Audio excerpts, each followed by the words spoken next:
there are several lawyers in this panel, and therefore the questions that I ask, kindly be honest about them. So you say that you have applied for your PC for this year. I say so, Mr. Chairman. Do you have any CPD points for the year 2024? Yeah, I'll have to check, but I have attended some of the programs. Did you attend any CPD seminars or webinars last year? Yes, I did. Have you checked your portal this year? At the time I applied because I satisfied that requirement of the CPD points. You are aware that even as we sit here, we can be able to get into your portal and check whether you have your CPD points for last year? Yes. Will you be surprised to know that last year you have 0 CPD points and you require 5 CPD points to be able to apply for your PC for this year?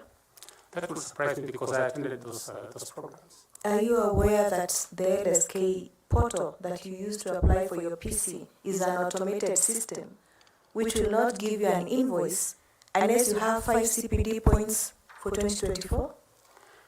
Mr. Chairman, like I said, I applied, and the only reason I applied is because I was satisfied that I had the points. Thank you. Mr. SIMIYU, that is not the position. You know, all the lawyers in this room know that the grace period is up to January 31st. You ought to have applied for your PC before January 31st. That is the only time you have for grace period. Anything thereafter, if you have not applied for your PC before January 31st, it means you're practicing without a license. Well, once you've paid, I believe, you asked that I provide the payment receipt, then you are good to go. All commissions, including IEBC or IEBC included, should establish an audit committee. Why was it necessary to legislate the establishment of audit committees, more so in bodies like Constitutional Commission? I think, Mr. Chairman, issues of financial impropriety have been rampant. I think they're cited even in this commission. I think audits are flagging certain issues that need to be addressed. And the Public Finance Management Act also provides strict requirements in terms of the responsibility placed on public officers, so that once the coming into place of an audit committee is really meant to help the institution in terms of fidelity to propriety in financial management. And I think that may be the reason why it was made necessary that institutions have audit committees. We had an audit committee. Of what value will it be to you as a chair? It gives you internal assurance that things are running well. Because the committee is supposed to be independent in the manner in which it operates. They don't report to the CEO, like in this case, the secretary to the board, for obvious reasons that maybe he's the one who's being audited. Have you had any experience working with the IED Technical Secretariat before? And how did you balance the effective oversight without micromanaging either the Secretariat or the staff, if you have had any experience? Because you have said you have been in managing director, CEO, or something of that kind. Where I worked as managing director, I was the one in charge of the team to execute. So really, I would delve in and understand what managers were doing and guide them.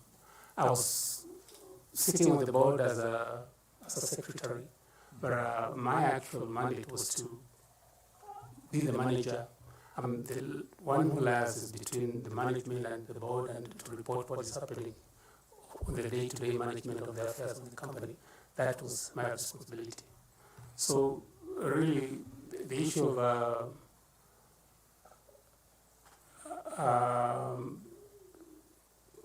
conflict would not arise at that stage because I was the one that was responsible for the management of the company. Yes. Now let me ask you another question related to the party agents. You know, if you're going to conduct elections in 2027, you are aware that candidates will be able to have agents. From your understanding, what are the challenges you can cite that are facing the issue of party agents, given that you know these are the witnesses, as you are the delivery, these are the witnesses who witness on behalf of the candidates. So are you seeing any challenges with the issue of agents, and what are the measures to mitigate any of those challenges? The problem of party agents and the nature of our engagement with them, I'm afraid in some parts of this country, it is purely who can pay what you can pay. Sometimes they're not very honest. We have heard stories of a party that has gone to an election and they didn't have any agents, even when they had accredited agents to the IEBC. So it is all a question of what we want our elections to give us.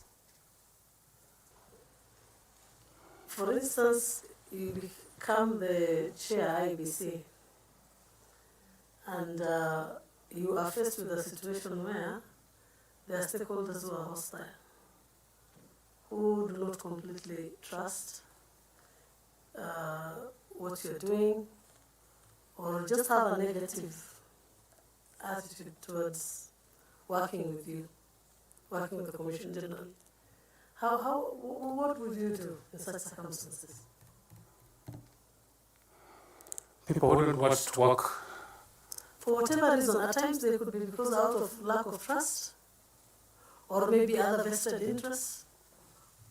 They just do not buy in and do not support what you're doing.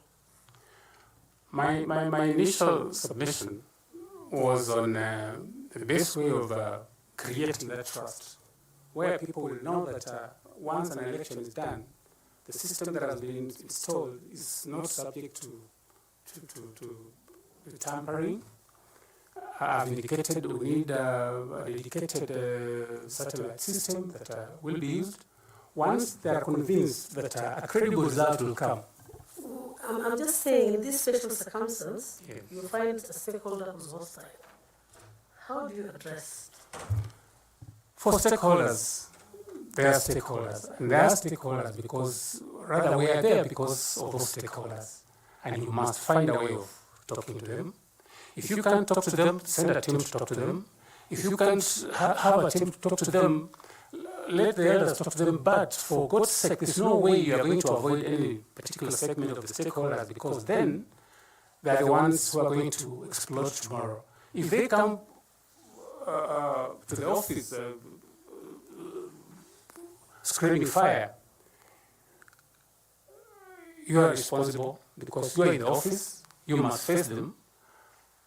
But if you don't think you will face them, because these things are going to occur unless some of these steps that we are talking about are taken, don't try to look for the job. But be there, face them, tell them this is what we're doing. Even if you're doing nothing, that of course, from their perspective, they think you're doing nothing, but at least you must be able to meet them and talk to them, listen to them, and find ways of addressing the issues there. Because, of course, they won't be unreasonable to just come and start a fire unless there's really something that they believe in. Like, for instance, when they believe somebody is stealing the election and they come and explode.